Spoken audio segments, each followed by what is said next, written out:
قیام میں نہیں پھیرا جاتا، قاعدے میں پھیرا جاتا ہے۔ تو نبی نے دیکھا قیام میں، پھر آقا آگے بڑھ گئے، تو آقا کے آگے بڑھنے کے بعد موسیٰ نے رکوع تو کیا ہوگا نا، پھر سجدہ بھی کیا ہوگا نا، پھر قاعدہ بھی کیا ہوگا نا، اور سب کچھ پڑھا بھی ہوگا نا، پھر یہ سب کچھ کر کے نماز کمپلیٹ کر کے وہاں بھی پہنچ گئے۔ تو کیسے پہنچ گئے؟ تو یہاں ہمارے علماء بیان کرتے ہیں، علامہ فخر الدین رازی بھی بیان، علامہ جلال الدین سیوطی بھی بیان کرتے ہیں، علامہ فخر الدین رازی بھی بیان کرتے ہیں کہ وہ موسیٰ جو قبر میں تھے وہ اور تھے، اور جو یہاں پہنچ گئے وہ اور تھے۔ اور صرف یہی نہیں سنیوں، نبی فرماتے جب آسمانوں سے گزرا تو چھٹے آسمان پر بھی موسیٰ موجود ہے۔ چھٹے آسمان پر یہ ایک ہی تھے جو جگہ بدل رہے تھے کہ یہ الگ الگ تھے، بلا بتائیے۔ یہ ایک ہی تھے جو الگ الگ جگہوں پر تیزی سے آگے بڑھ کر پہنچ رہے تھے۔ نہیں، ماننا پڑے گا سنیوں، وہ الگ الگ موسیٰ وہ کاپی نہیں تھی، ایک ہی تھے۔ اللہ نے اپنے نبیوں کو، ولیوں کو وہ اختیار دیا ہے کہ وہ اگر چاہیں تو ایک وقت میں کئی مقامات پر پہنچ سکتے۔ موسیٰ یہاں بھی تھے، وہاں بھی تھے اور وہاں بھی تھے، اور بھاگ دوڑ کی کوئی ضرورت نہیں، بیک وقت سب جگہ موجود، بیک وقت موجود تھے۔ میرے پیارے آقا کے پیٹوانوں، یہ اہل سنت والجماعت کے عقیدے کی دلیل۔ آقا فرماتے جب میں وہاں پہنچا، جبرائیل علیہ السلام نے اذان دی، سارے انبیاء نے صفے درست، پھر جبرائیل علیہ السلام نے میرا ہاتھ پکڑا اور ہاتھ پکڑ کر مجھے لے جا کر مصلی امامت پر کھڑا کر دیا۔ اب آپ سوچیں کہ آدم علیہ السلام بھی موجود، میرے نبی کے جد امجد ابراہیم علیہ السلام بھی موجود، موسیٰ کلیم اللہ بھی موجود، عیسیٰ روح اللہ بھی موجود، سارے انبیاء، لیکن امامت کے مصلی پر کھڑا کیا گیا تو امام الانبیاء کو کھڑا کیا گیا، میرے نبی کو۔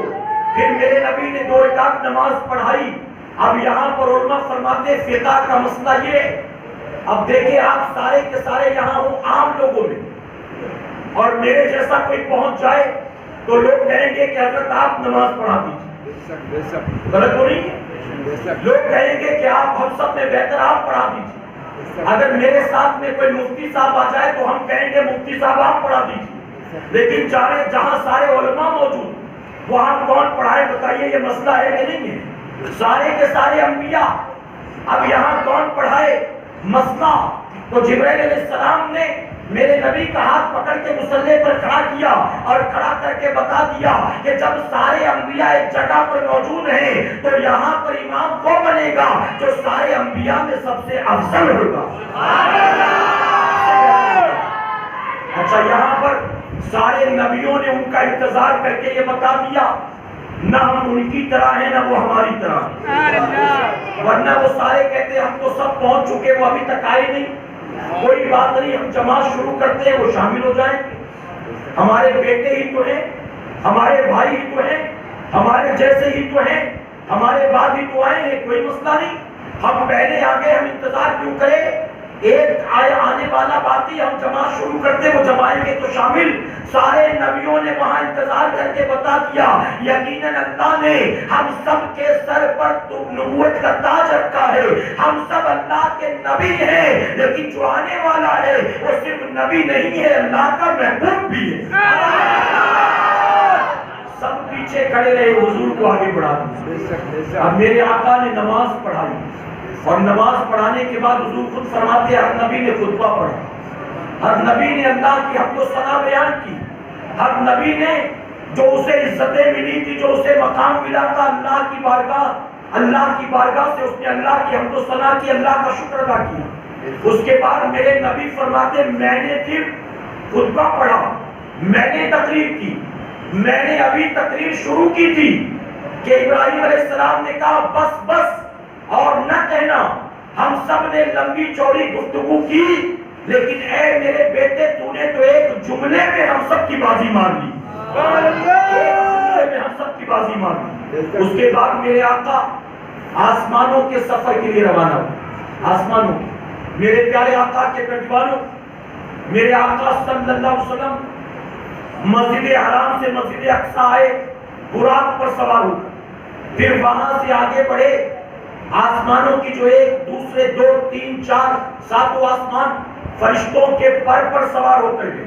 پھر وہاں سے سدرۃ المنتہا پر جبرائیل علیہ السلام کے پر سوار ہو کر گئے اور سدرۃ المنتہا سے آگے گئے رف پر سوار ہو کر گئے. معاف کریے سدرۃ المنتہا تک رف پر اور اس کے بعد کوئی سواری نہیں, میرے آقا خود تشریف لے گئے. اور پھر جب 5 مرحلوں سے آقا گزرے, فرمایا گیا کہ پہلے براق پر, پھر فرشتوں کے پروں پر, پھر جبرائیل کے پر پر, پھر اس کے بعد رف پر. فرمایا گیا کہ نبی جب خود چلے ہیں جہاں جبرائیل نے بھی ساتھ چھوڑا اور کوئی سواری ساتھ نہ تھی, اس وقت آقا ایک قدم رکھتے تھے تو فرمایا گیا ایک قدم میں جتنا سفر اب تک طے کر کے آئے تھے, ایک قدم میں آقا اتنا دور نکل جاتے تھے. اب تک جتنا سفر کر کے آئے تھے ایک قدم میں اتنی دوری طے کر لیتے. اس کے بعد دوسرا قدم, پھر تیسرا قدم. میرے پیارے آقا کے پیٹوانوں, جب میرے نبی فرشتوں کے پر سوار ہو کر چلے آسمانوں کی طرف, یہاں بڑی پیاری روایت ہے, ایمان تازہ ہو جائے گا, بیان کرنا ضروری سمجھتا ہوں. جب پہلے آسمان پر پہنچے, توجہ ہے نا آپ کی, ایک مرتبہ درود شریف پڑھ لیں.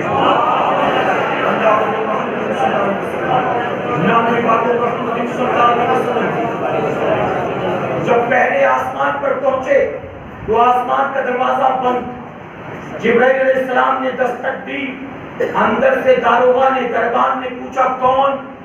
آپ نے فرمایا میں جبرائیل ہوں, دروازہ کھولو. تو فرشتے نے کہا جبرائیل اکیلے آئے ہو یا ساتھ کوئی اور بھی؟ تو آپ نے فرمایا کہ امام الانبیاء بھی میرے ساتھ آئے, جناب محمد رسول اللہ بھی میرے ساتھ آئے.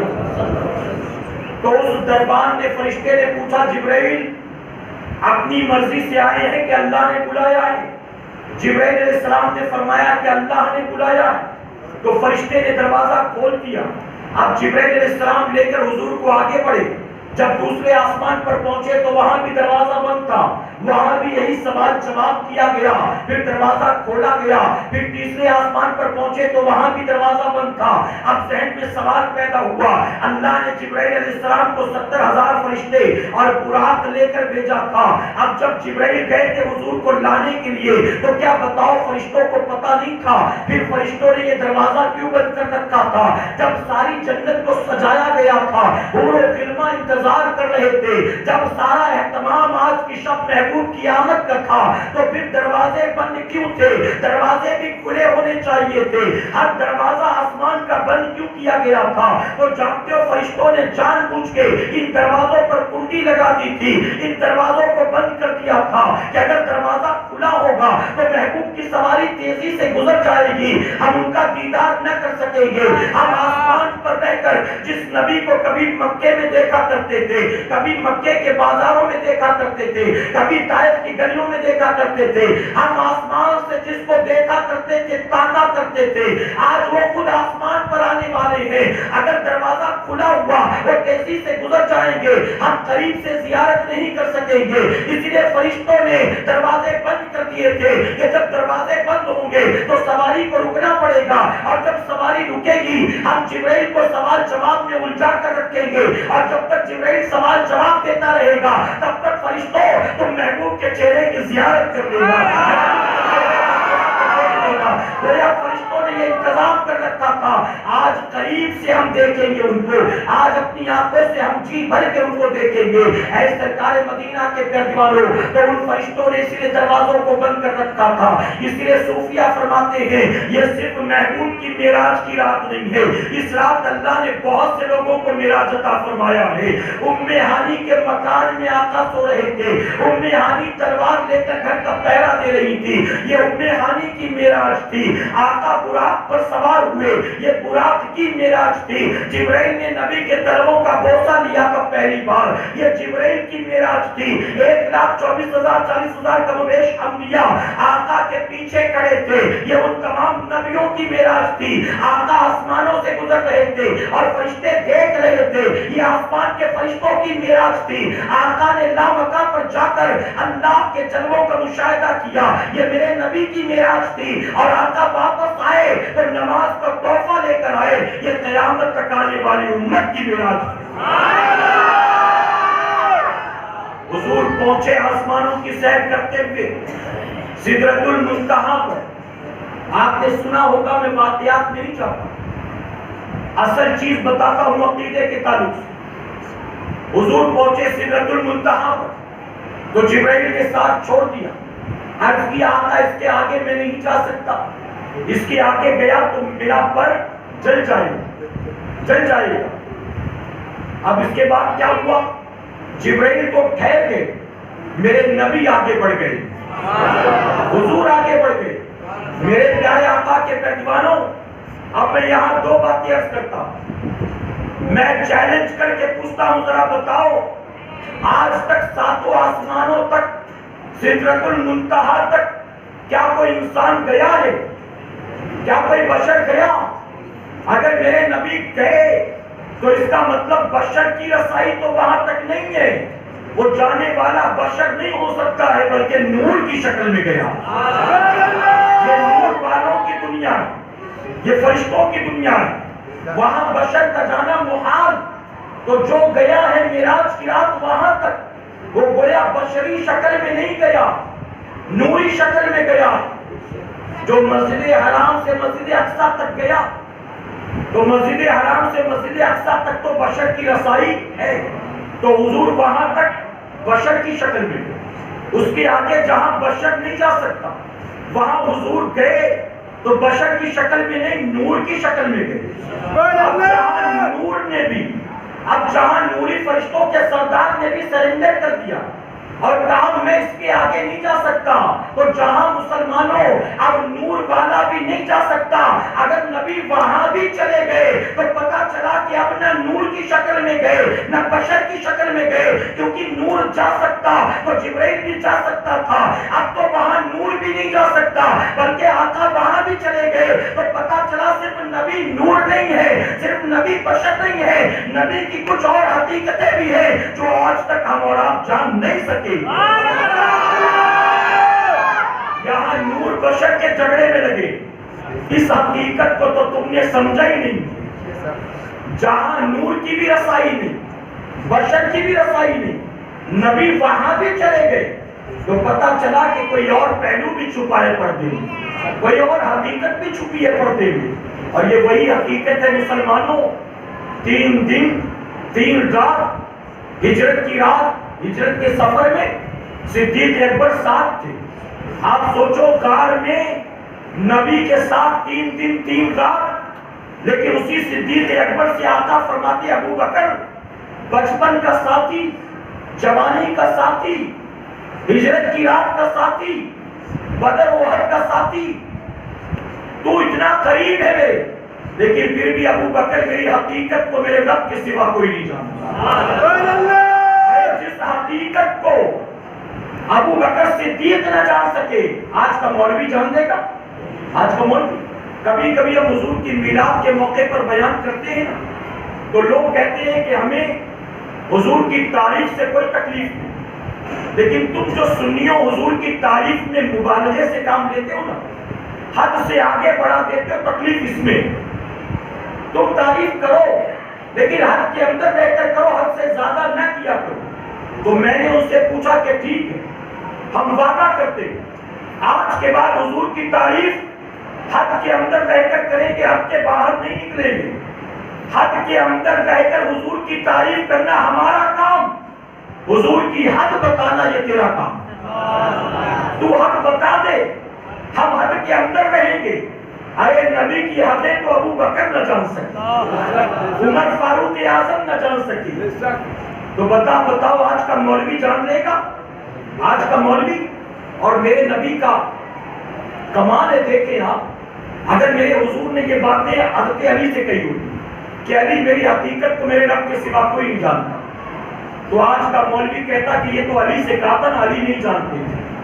اگر عثمان سے کہتے تو عثمان بتا دیتے کہ میں تو جانتا ہوں، میں تو جانتا ہوں آپ کی 2 بیٹیاں ایک کے بعد دیگرے میرے نکاح میں، میں آپ کا رشتہ دار، میں تو جانتا ہوں آپ کی حقیقت. وہ کہہ دیتے. اگر حضور نے عثمان غنی سے کہا ہوتا تو لوگ کہتے کہ عمر کو حقیقت معلوم کی، اس لیے حضور نے عثمان سے کہا. اگر حضور نے عثمان مولائے سیدنا عمر فاروق اعظم سے کہا ہوتا تو لوگ کہتے ہیں کہ عمر نہیں جانتے تھے، حقیقت اس نے عمر سے کہا، ابو بکر جانتے تھے، اس لیے میرے نبی نے صدیق اکبر سے کہا ابو بکر تو اگرچہ میرا کتنا، اب ابو بکر صدیق سے یہ کہہ کر نبی نے بتا دیا جب ابو بکر حقیقت میری نہیں جان سکتا ہے تو اے لوگوں تم بتاؤ میری حقیقت جان سکتے ہو؟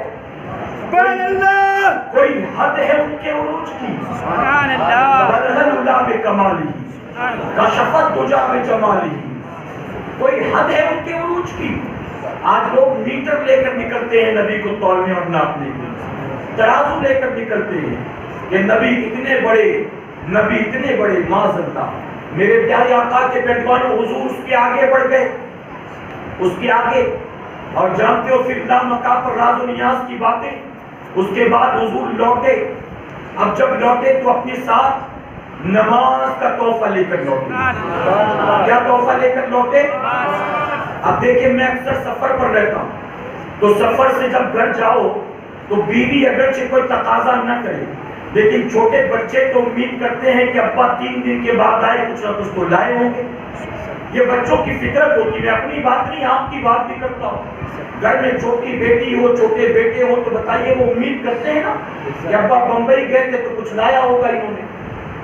اور میرے آقا نے یہ فرمایا بھی جب تم سفر سے گھر لوٹو تو گھر والوں کے لیے کچھ نہ کچھ تحفہ ضرور لے کر آیا، کچھ نہ کچھ تحفہ۔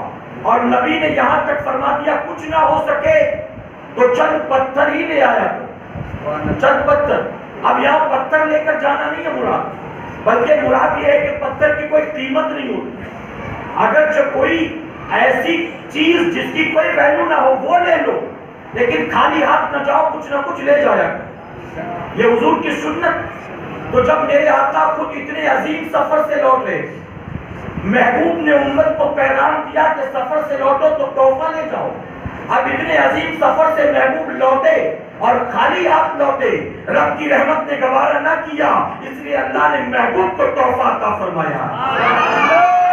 ہم لاتے ہیں تو تحفہ گھر والوں کے لیے لاتے ہیں، لیکن چونکہ میرے آقا کو گھر والوں سے زیادہ اپنی امت پیاری تھی، اس لیے نبی تحفہ صرف گھر والوں کے لیے نہیں لاتے، اپنی قیامت تک آنے والی امت کے لیے لے کر آتے۔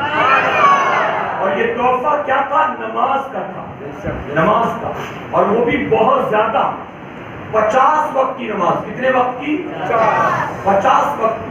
جب حضور لے کر چلے 50 وقت کی نماز تو چھٹے آسمان پر ملاقات ہوئی موسیٰ علیہ السلام سے۔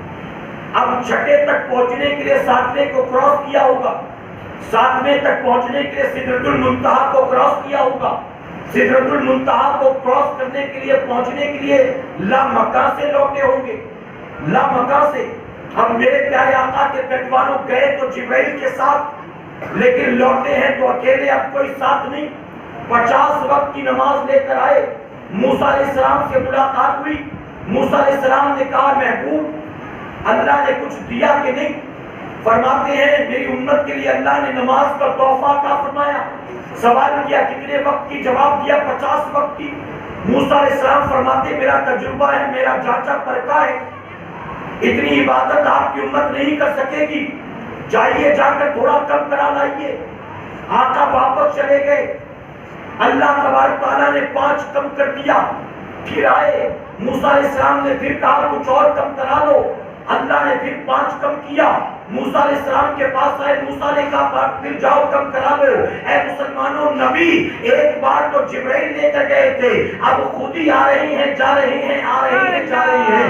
تو یہ آقا نے بتا دیا صرف جبرائیل کر لے جانا تو نہ دے، یہ نہ سمجھ کہ جبرائیل لے جائے گا کبھی میں جا سکتا ہوں، بلکہ اللہ تبارک تعالیٰ نے مجھے وہ مقام عطا کیا ہے کہ جب چاہوں جتنی بار چاہوں اپنی مرضی سے آ بھی سکتا ہوں اور اپنی مرضی سے جا بھی سکتا ہوں۔ اچھا، آخر میں بچی کتنے وقت کی نماز؟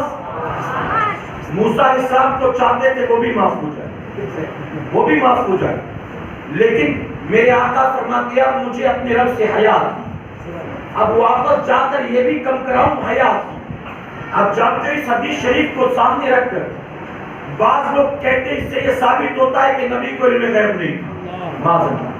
جب اینڈ آف دا ڈے فرض ہونا تھا 5 وقت کی نماز، تو نبی پہلے ہی 5 لے لیتے، یہ بار بار آنا جانا کیوں؟ اس سے پتا چلا نبی کو علم غیب نہیں۔ ہم کہتے ہیں ظالموں، لانے والے کے غیب کا انکار ہے، دینے والے کے غیب کا تو بھی اقرار کرتا ہے نا۔ دینے والے کے، جس نے نماز دی تھی، اللہ کے غیب کو تو بھی مانتا ہے نا۔ نبی کے غیب کو نہیں مانتا، اللہ کے غیب کو تو بھی مانتا ہے۔ میں کہتا ہوں لانے والا اگر آتا ہے جاتا ہے آتا ہے جاتا ہے اور صرف 5 بجتی ہے تو کہتا ہے انہیں معلوم نہیں تھا۔ میں کہتا ہوں ظالم بتا اللہ کے بارے میں تیرا کیا خیال ہے؟ کیا اللہ کو بھی معلوم نہیں تھا کہ آخر میں ہونا فرض 5 ہی ہے؟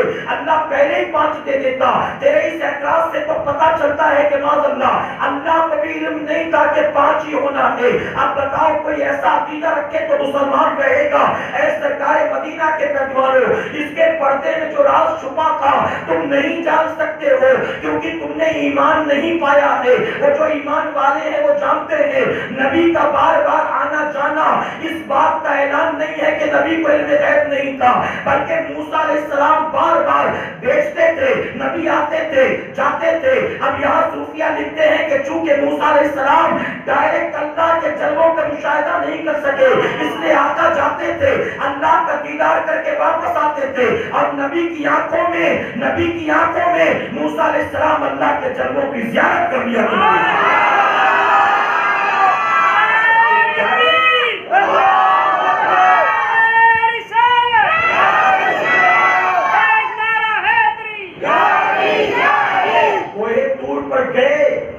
ڈائریکٹ تو ان کا بھی کام نہیں بنا، معراج کی رات نبی کے وسیلے سے ان کا بھی کام بن گیا۔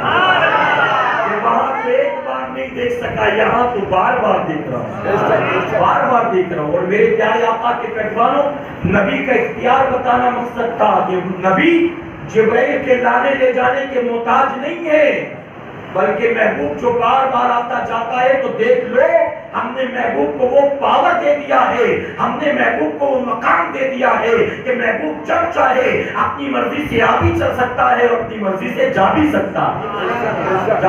اچھا یہاں پر ایک اور بات عرض کروں، وہ لوگ جو کہتے غیر اللہ سے مدد نہیں مانگنا چاہیے، اب یہاں بتائیے نماز کو کم کرانے میں ہماری مدد کس نے کی؟ اللہ نے کی کہ غیر اللہ نے کی؟ موسیٰ علیہ السلام نے کی نا۔ اب اگر غیر اللہ کی مدد کے منکر ہو تو تمہیں چاہیے کہ تم 5 نہ پڑھا کرو، پوری 50 پڑھا کرو، کیونکہ غیر اللہ کی مدد لینا ہی نہیں ہے۔ تو موسیٰ نے کم کرایا، ہم موسیٰ کی مدد نہیں لیں گے؟ ہم تو بڑے نمازی لوگ، متقی پرہیزگار لوگ، موسیٰ نے 5 کم کرا کے آخر میں 5 × 45 کم ہو گئی۔ ہم موسیٰ کی مدد لینے والے نہیں، ہم پوری 50 پڑھیں گے۔ ان کو چاہیے کہ یہ 50 شروع کر دیں۔ اب بتائیے اگر 50 وقت کی نماز شروع کر دیں گے تو 11ویں 12ویں کے خلاف بولنے کا موقع بچے گا ان کے پاس؟ ایک وقت کی پڑھ کے گھر لوٹیں گے، دوسرے کی اذان ہو جائے گی۔ ابھی گھر جا کے چپل اتارے نہیں تھے کہ پھر پہنیں گے، چلو اذان ہو گئی۔ یہ 50 وقت دن رات نماز ہی پڑھتا رہے گا، سنی کو پریشان کرنے کا وقت ہی نہیں ہوگا اس کے پاس۔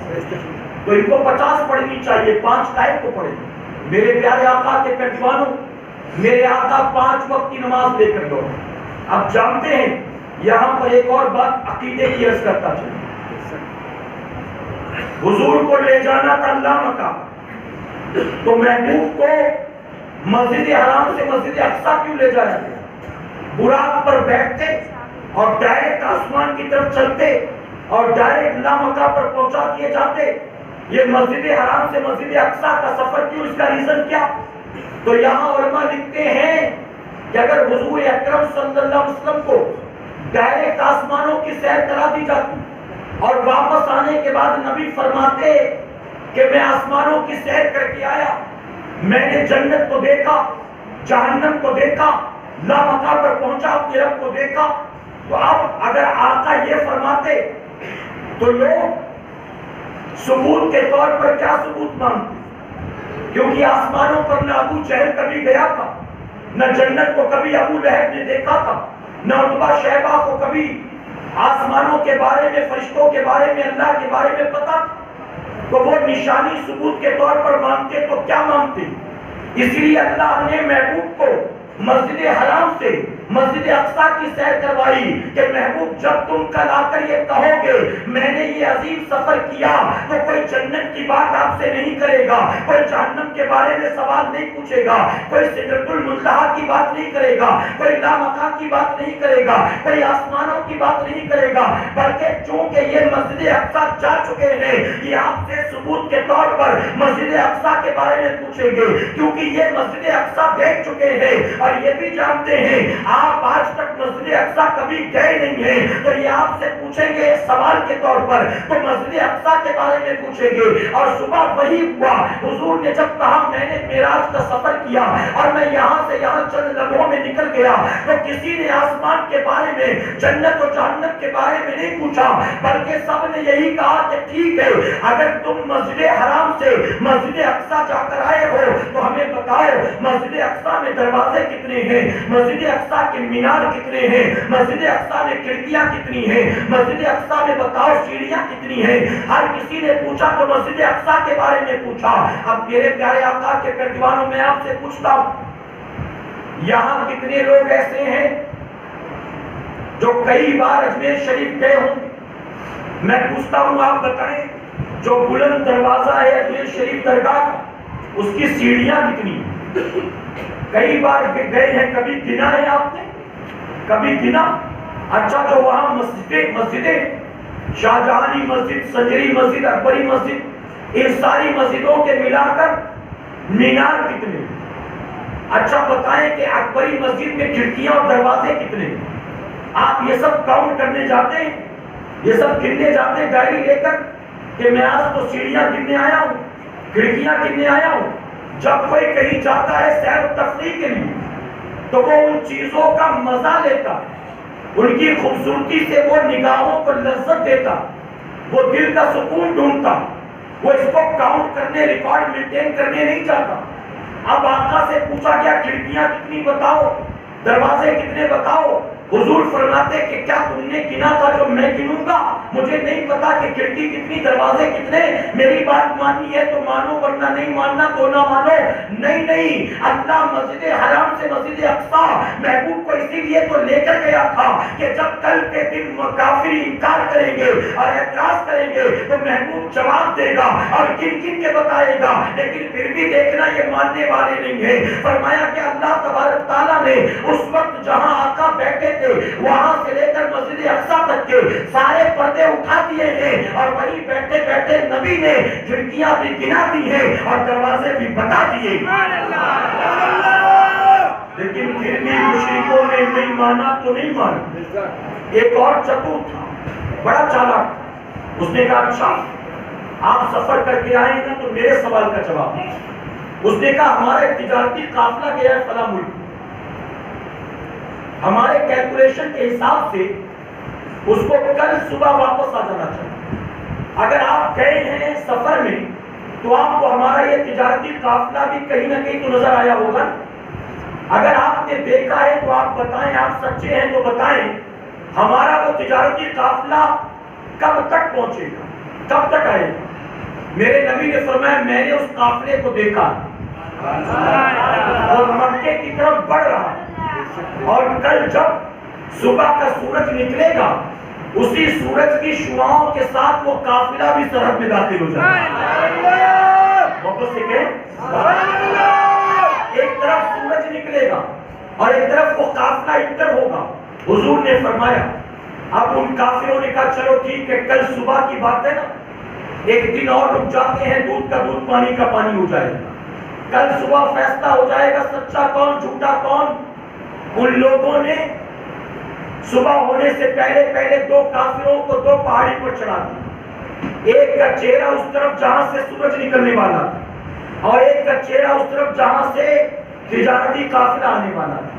کہا دونوں نظر گڑا کر بیٹھو اور دیکھو پہلے سورج نکلتا ہے کہ پہلے قافلہ آتا ہے، پہلے سورج نکلتا ہے کہ پہلے ہمارے تجارتی قافلے والے آتے ہیں۔ اب دونوں پہاڑیوں پر بیٹھے ہیں ٹکٹکی باندھے ہوئے، صحابہ اکرام جمع ہوئے، فجر کی اذان ہوئی، نماز سے فارغ، نماز فجر کے بعد آپ جانتے ہیں سورج نکلتا ہے، سورج طلوع ہوتا ہے، صحابہ نماز سے فارغ ہو کر انتظار میں کہ قافلہ آتا ہوگا سورج کے ساتھ ساتھ، لیکن میرے پیارے آقا کے پہلوانوں، کافروں کو شک تھا کہ ایسا ہو کہ نہ ہو، لیکن صحابہ کو یقین تھا تیرے منہ سے جو بات نکلی وہ ہو کے رہی۔ صحابہ کو یقین تھا، نبی نے کہہ دیا تو ہونا ہی ہونا۔ لیکن آج بڑا عجیب معاملہ، قافلہ بھی نہیں آتا اور سورج بھی نہیں نکلتا۔ نماز سے فارغ ہوتے تو تھوڑی دیر میں سورج نکل آتا، آج سورج نکلنے کا نام نہیں لیتا۔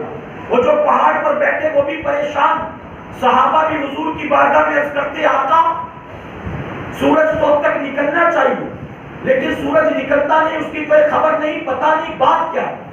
آقا فرماتے سنو، وہ جو تجارتی قافلہ آ رہا تھا نا، اس میں ایک اونٹنی کی نکیل لگام جھاڑیوں میں پھنس گئی تھی، لوگ اس کو نکالنے میں پریشان تھے۔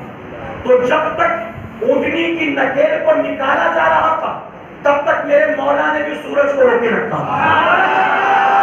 جب تک اونٹنی کی نکیل نکلتی نہیں سورج تو بھی نکلنا نہیں، اور جب اونٹنی کی نکیل نکلی اور وہ چل پڑے مکے کی طرف، اب جانتے ایک کافر یہاں سے پکارا لو دیکھو سورج تو نکلنے لگا، دوسرا یہاں سے پکارا لو قافلہ بھی آ پہنچا۔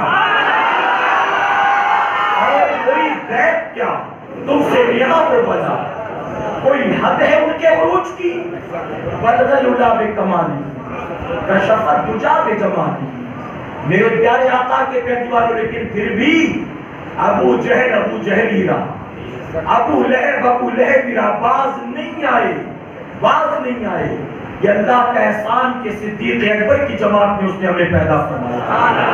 اب میرے پیارے آقا کے پیغمبروں، آخری بات عرض کروں گا، اجازت دے آپ۔ اب سفر معراج تو آپ نے سن لیا، عقائد اہل سنت کی وضاحت بھی آپ نے، دلائل بھی آپ نے حاصل کر لی۔ اب اصل بات جو بتانا مقصد آخر میں گفتگو سمیٹتے ہوئے، میرے پیارے آقا علیہ السلام و تسلیم کے پہلوانوں، سفر معراج صرف منانے کی حد تک محدود نہ رہے، شب معراج صرف سیلیبریشن کی حد تک محدود نہ رہے کہ مسجدوں میں جمع ہوئے، سفر معراج کے واقعات سنے، نعرے لگائے اور اس کے بعد گئے، زندگی میں کوئی تبدیلی نہیں۔ میرے پیارے آقا کے پہلوانوں، اس رات اللہ نے محبوب کو جنت بھی دکھایا ہے اور جہنم کا مشاہدہ بھی کرایا ہے، اور جانتے ہو یہ سب کچھ کیوں دکھایا گیا؟ جنت کی نعمتیں بھی سامنے رکھ دی گئی اور جہنم کے حالات بھی ظاہر کر دیے گئے، تاکہ محبوب واپس جانے کے بعد اپنی قیامت تک آنے والی امت کو یہ بتا دو اگر اچھے رہو گے تو اچھائی ملے گی، اگر برے رہو گے تو آخرت تباہ برباد ہو جائے گی۔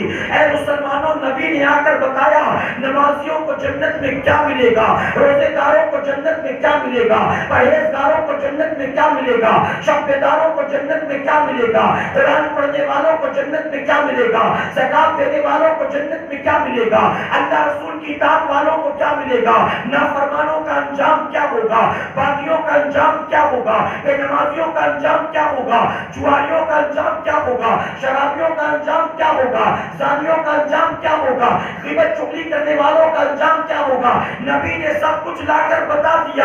ہم شب معراج منا کر گزر جائیں، لیکن ہم آقا کے فرمان پر، آقا کے لائے پیغام کو ہم اگر اپنانے کی کوشش نہ کریں، اپنی زندگیوں کو بدلنے کی کوشش نہ کریں، ہم جنت میں جانے کی کوشش نہ کریں، تو یاد رکھنا ہم سے بڑا کوئی کم نصیب نہیں ہو سکتا ہے۔ اے سرکار مدینہ کے پہلوانوں، اگر کسی راستے پر لکھا ہو اس راستے پر خطرہ ہے، اس راستے سے نہ جاؤ، کیا بتائیے آپ اس راستے سے جانا پسند کریں گے؟ ایک بائک والا آتا ہے اور بائک والوں سے کہتا ہے آگے ناکہ بندی ہے، ہیلمٹ نہیں ہے تو وہاں سے مت جانا، لائسنس نہیں تو وہاں سے مت جانا، پیپر نہیں تو وہاں سے مت جانا۔ کیا بتائیے آپ اس راستے سے جانا پسند کریں گے؟ آپ کہیں گے جہاں خطرہ ہو اس راستے جانا نہیں۔ نبی نے آ کر خطرے بتا دیے، نبی نے نیکیوں کا صلہ بھی بتا دیا، نبی نے برائیوں کا انجام بھی بتا دیا، لیکن نہ قبر کی فکر ہے، نہ محشر کی فکر ہے، نہ جنت و جہنم کی فکر ہے، اپنی دنیا میں مست ہے، اپنی قوم کے جوانوں کو دیکھتا ہو۔ اے سرکار مدینہ کے پہلوانوں، کووڈ-19 کے ماحول سے گزرنے کے بعد بھی، دنیا کے حالات دیکھنے کے بعد بھی، آج بھی میری قوم کا جوان پوری رات موبائل پر لوڈو کھیلتا رہتا ہے، پوری رات پبجی کھیلتا رہتا ہے، ٹک ٹاک کے ویڈیو دیکھنے بنانے سے اس کو فرصت نہیں ہے، یوٹیوبر بننے میں فخر محسوس کرتا ہے، فیس بک پر پیج بنا لیا تو فالوور بڑھانے میں ہے، لوگوں سے کہتا ہے تو لائک کرنا، تو کمنٹ کرنا، تو شیئر کرنا۔ میں آپ سے پوچھتا ہوں اصل زندگی کیا یہی زندگی ہے؟ ہم دنیا میں اپنے آپ کو وائی فائی اور انٹرنیٹ کا دیوانہ بنا کر زندگی کو گزار دے، ٹچ موبائل اور ٹچ اسکرین والے موبائل پر اپنے وقت کو اور جوانی کو برباد کرے، ہم رات رات پر یوٹیوب پر اور فیس بک پر لگے رہے۔ کیا بتاؤ ہم نے سفر میراث سے، آقا کے میراث سے یہی سیکھا ہے؟ اے سرکار مدینہ کے پہلوانوں، آقا فرماتے ہیں میں نے ایک قوم کو دیکھا جو چٹیل میدان میں لٹائے گئے تھے، ان کے سرہانے فرشتے کھڑے تھے، ان کے ہاتھوں میں بڑے بڑے پتھر تھے، وہ فرشتے ان کے سر پر پتھر مارتے تھے، پتھر کا لگنا تھا، ان کے سر پھٹتے تھے، ہاتھ پیر پٹکتے وہ تڑپتے تھے، ان کے جسم سے روح نکل جاتی تھی، ان کا سر پھٹ جاتا تھا، پتھر ایک طرف لڑک کر چلا جاتا تھا، فرشتے دوبارہ پتھر کو اٹھا کر لاتے تھے، ان کے سر کو پہلے کی طرح بنایا جاتا تھا، پھر دوبارہ سر پہ پتھر مارا جاتا تھا، ایک ایک آدمی اور ایک ایک عورت پر کئی کئی بار یہ عذاب کیا جاتا تھا۔ میرے رحمت للعالمین آقا دیکھے تو طرف اٹھے، آقا فرماتے جبرائیل یہ کون لوگ ہیں؟ ان کو یہ سزا کس گناہ کی وجہ سے دی جاتی ہے؟ جبرائیل علیہ السلام عرض کرتے ہیں یا رسول اللہ صلی اللہ علیہ وسلم، اے آقا آپ کی امت کے یہ وہ مرد اور عورتیں ہیں جن کو تکیوں سے محبت تھی، جن کو بستروں سے محبت تھی، جن کو اپنی نیندیں پیاری تھی، ان کو اللہ کا سجدہ پیارا نہیں تھا، یہ فجر کے وقت حی علی الصلاۃ حی علی الفلاح سنتے تھے، اس کے باوجود یہ اپنے بستر سے اٹھتے نہیں تھے، ہر صبح الصلاۃ خیر من النوم کی صدائیں ان کے کانوں سے ٹکراتی تھی، لیکن یہ کروٹ بدل کر سو جاتے تھے، یہ فجر کی نمازوں کے لیے نہیں اٹھتے تھے۔ اے آقا اب قیامت تک ان کو یہی سزا دی جائے گی۔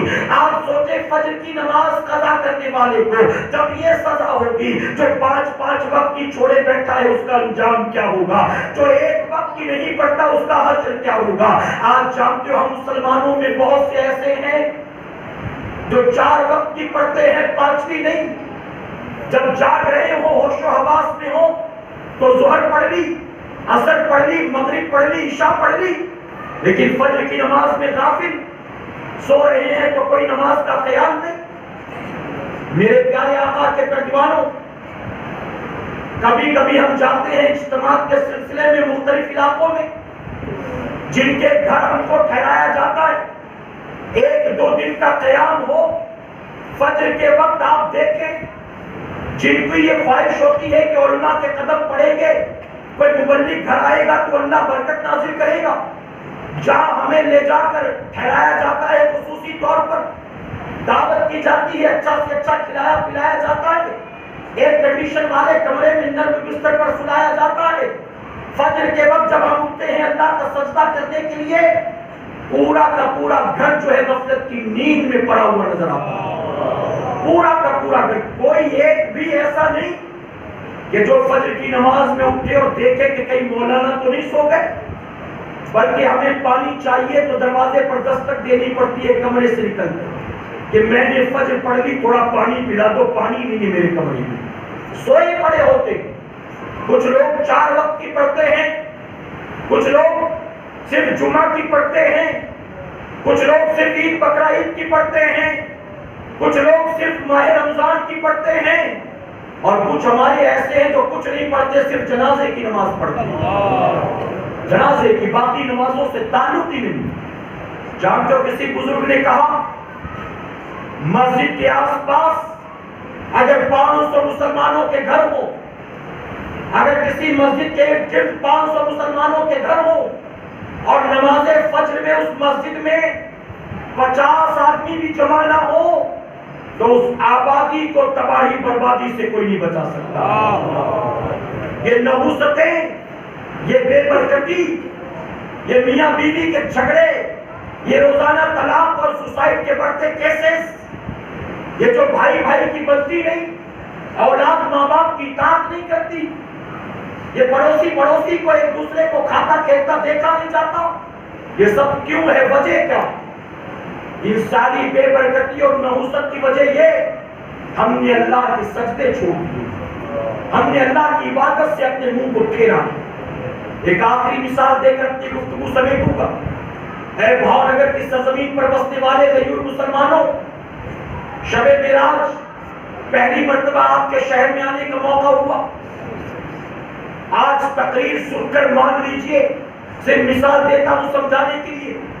آج میری تقریر کو سننے کے بعد آپ میں سے کوئی مسلمان اپنا ایک پین لا کر تحفے میں مجھ کو دے دے اور کہے حضرت یہ میری طرف سے تحفہ قبول کرے، اور میں دیکھوں اس پین کو 5 روپے کی 10 روپے کی، میں اس کو ڈانٹتے ہوئے کہوں تجھے شرم نہیں آتی 5 روپے کی پین مجھے دیتا ہے؟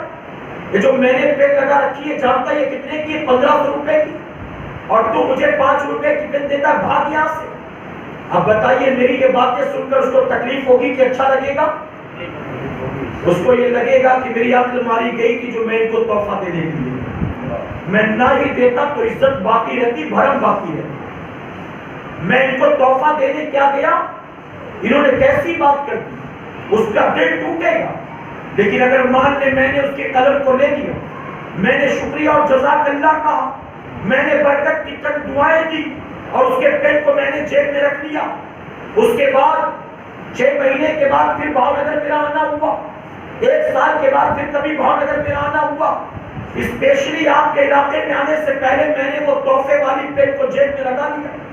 اب کسی نے جس نے دیا تھا تحفہ اچانک مجمع میں سے اس کی نظر پڑی میری جیب پر، اس نے دیکھا یہ تو وہی پین ہے جو حضرت کو میں نے شب معراج میں دیا.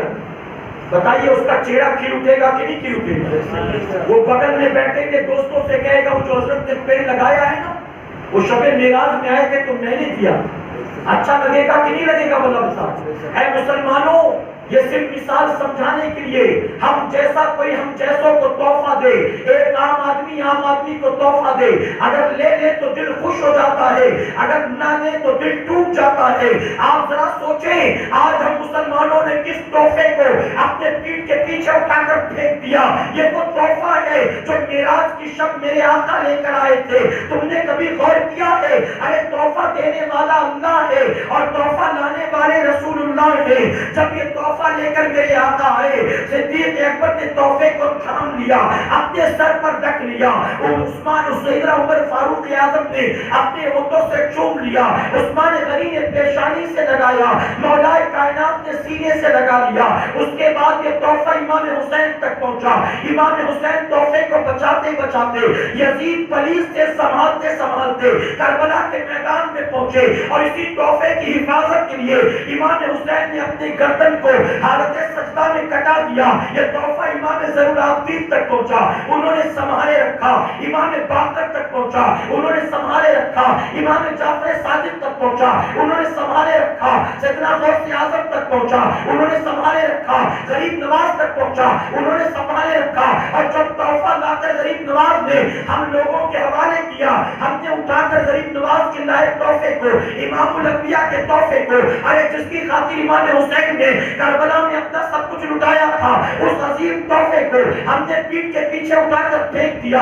ہمیں اپنی دکان پیاری ہے، نبی کا لایا تحفہ پیارا نہیں ہے. ہمیں 2 ٹکے کی نوکری پیاری ہے، ہمیں نبی کا لایا تحفہ پیارا نہیں ہے. ہمیں IPL کا فائنل پیارا ہے، ہمیں نبی کا تحفہ پیارا نہیں ہے. ہمیں بگ باس کا ایپیسوڈ پیارا ہے، ہمیں نبی کا تحفہ پیارا نہیں ہے. ہمیں بیوی بچے پیارے ہیں، ہمیں نبی کا تحفہ پیارا نہیں ہے. ہمیں منگنی اور شادی اور ولیمے میں جانا پیارا ہے، ہمیں نبی کا تحفہ پیارا نہیں ہے. ہمیں دکانداری پیاری ہے، ہمیں نبی کا تحفہ پیارا نہیں ہے. اے مسلمانوں، ہم نے نبی کے لائے تحفے کو اپنے پیٹھ کے پیچھے اٹھا کر پھینک دیا. ہم نے نہ فجر میں اس کی حفاظت کی، ہم نے نہ ظہر میں اس کی حفاظت کی، ہم نے نہ عصر مغرب و عشاء میں اس کی حفاظت کی. اب بتاؤ نبی کے لائے تحفے کو جسے بیچنے والا خود اللہ ہے، اگر پیٹھ کے پیچھے پھینکو گے تم دنیا میں کبھی عزت حاصل کر سکو گے؟ کبھی برکت حاصل کر سکو گے؟ کبھی کامیاب ہو سکو گے؟ اسی لیے مسلمانوں، اس ملک میں 30 کروڑ سے زیادہ ہو کر بھی ذلیل و خوار رسوا کو، ورنہ میرے غریب نواز آئے تھے تو نہ لاکھوں کی فوج تھی نہ کروڑوں کا مجمع تھا، اکیلے آئے تھے، اکیلے. ہم رسوا ہو کروڑوں ہو کر، وہ اکیلے ہو کر عزت دار. جانتے ہو کیوں؟